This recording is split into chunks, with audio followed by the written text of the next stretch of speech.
We've all been there a time or two where last minute you need something really yummy that's gonna please a crowd but isn't hard to make.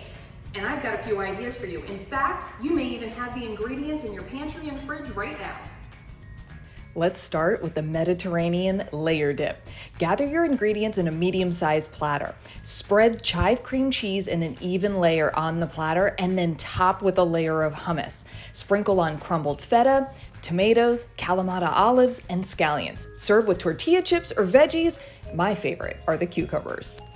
Next up, sweet heat deviled eggs. Begin by slicing the hard-boiled eggs in half and removing the yolks. Use the back of a fork to break up the yolks in a small bowl. When they resemble coarse crumbs, add in the mayo and harissa or your favorite hot sauce. Combine well, breaking up the lumps to get it as smooth as possible. Transfer the yolk mixture into a baggie and cut off a corner to turn it into a piping bag. And now fill the egg whites with the yolk mixture. Try to fill them as evenly as you can, but don't feel like you need to get all fancy or anything unless you really want to. In another small bowl, combine peach jam with more harissa or hot sauce. Microwave for about 30 seconds, then stir until well combined. Then spoon a small amount of that mixture on top of each deviled egg and then let chill in the fridge until you're ready to eat.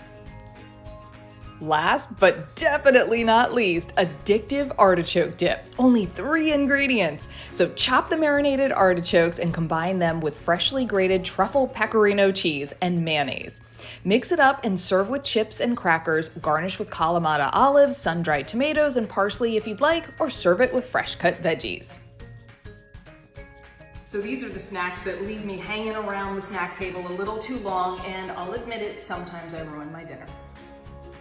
You can find all of these recipes and many more at homewithshay.com. Shay Ryan, ABC Action News.